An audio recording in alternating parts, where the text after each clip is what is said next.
Banyak orang menganggap persaingan kerja itu kejam. Padahal, yang lebih kejam adalah cara kita membiarkan diri sendiri berjalan tanpa strategi.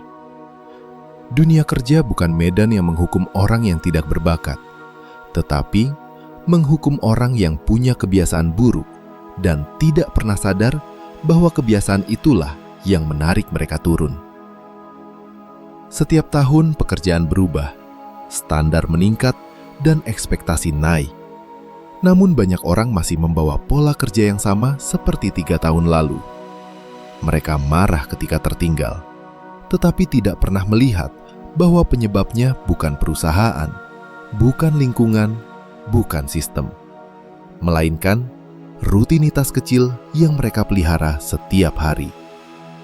Dan yang lebih menyedihkan adalah kekalahan dalam persaingan kerja jarang terlihat langsung. Kamu tidak langsung jatuh, tidak langsung gagal. Kekalahan itu pelan, diam-diam, dan seringkali dibungkus perasaan masih aman. Kamu merasa sibuk, jadi kamu kira kamu produktif. Kamu merasa bekerja keras, jadi kamu kira kamu berkembang. Kamu merasa tidak ada masalah, jadi kamu kira pesaingmu tidak mungkin menyalip. Padahal persaingan kerja dimenangkan oleh mereka yang sadar bahwa kebiasaan kecil menentukan nasib besar, dan dikalahkan oleh mereka yang meremehkan hal-hal sederhana. 1. Kebiasaan menunda hal kecil yang justru menghancurkan fokus. Kebanyakan orang tidak jatuh karena tugas besar. Mereka jatuh karena tugas kecil yang ditunda terus-menerus sampai berubah jadi beban mental yang menggerogoti energi. Menunda hal sederhana seperti membalas email penting, menyelesaikan laporan 10 menit, atau memperbaiki kesalahan kecil, membuatmu membawa beban yang tidak terlihat ke pekerjaan berikutnya.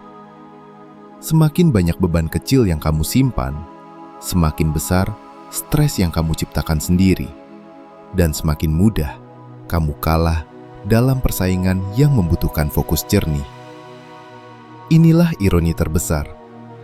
Menunda memberi ilusi lega. Kamu merasa bekerja keras, jadi kamu kira kamu berkembang. Kamu merasa tidak ada masalah, jadi kamu kira pesaingmu tidak mungkin menyalip. Padahal persaingan kerja dimenangkan oleh mereka yang sadar bahwa kebiasaan kecil menentukan nasib besar, dan dikalahkan oleh mereka yang meremehkan hal-hal sederhana. 1. Kebiasaan menunda hal kecil yang justru menghancurkan fokus. Kebanyakan orang tidak jatuh karena tugas besar.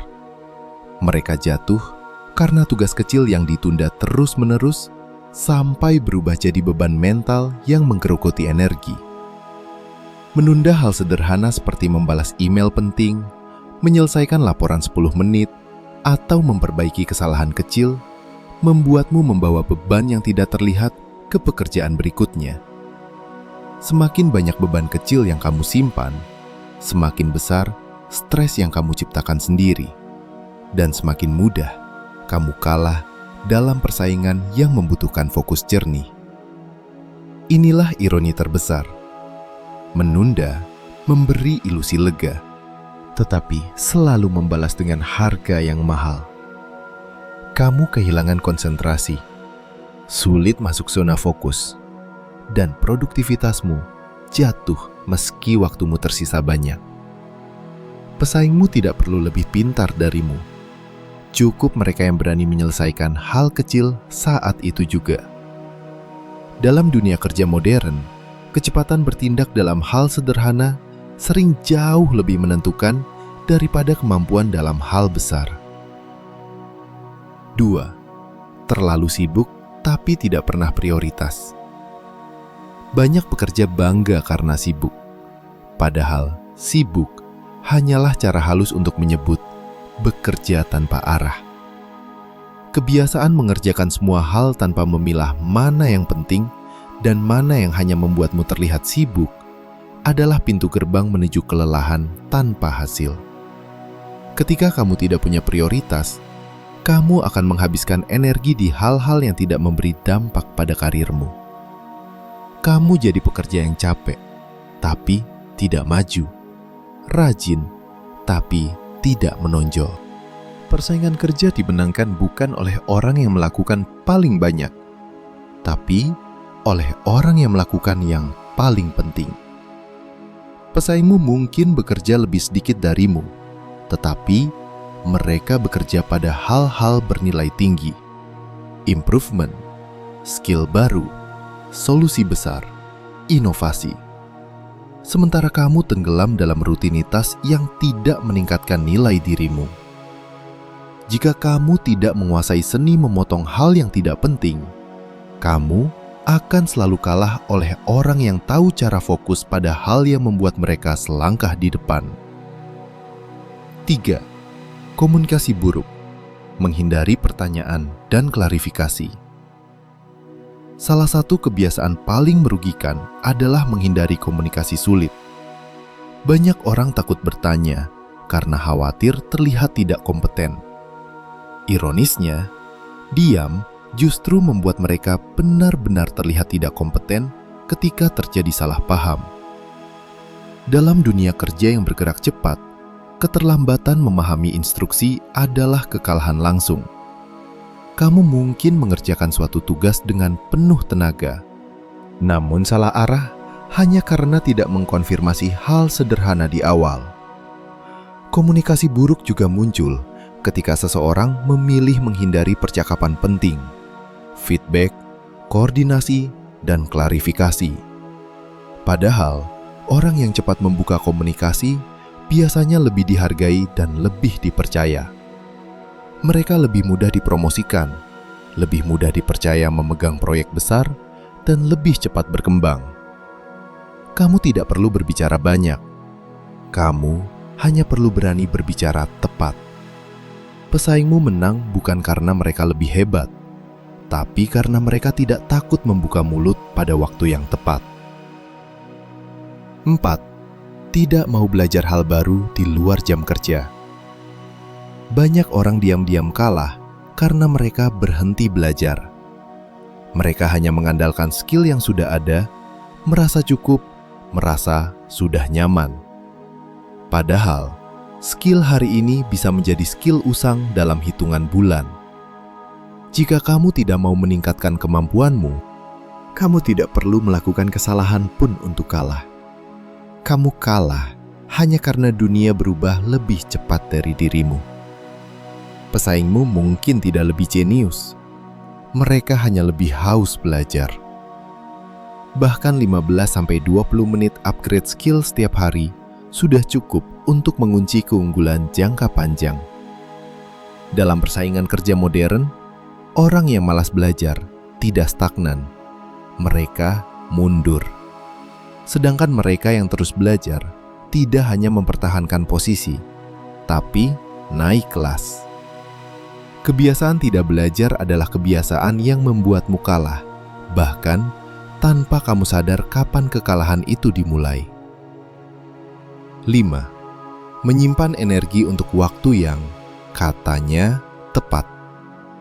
Banyak orang kalah karena terlalu sering menunggu momen ideal. Mereka menunggu ketika mood bagus, ketika atasan lebih longgar, ketika workload turun, ketika semuanya stabil. Masalahnya, momen ideal itu tidak pernah datang. Dunia kerja tidak menunggu siapapun. Jika kamu tidak bergerak, orang lain yang akan mengambil peluang yang kamu tunda. Kebiasaan menunggu momen tepat membuatmu kalah 2 kali. Pertama, kamu tidak pernah memulai. Kedua, kamu kehilangan kesempatan yang seharusnya bisa mengangkat karirmu. Pesaingmu mungkin sama lelahnya, sama sibuknya, sama stresnya.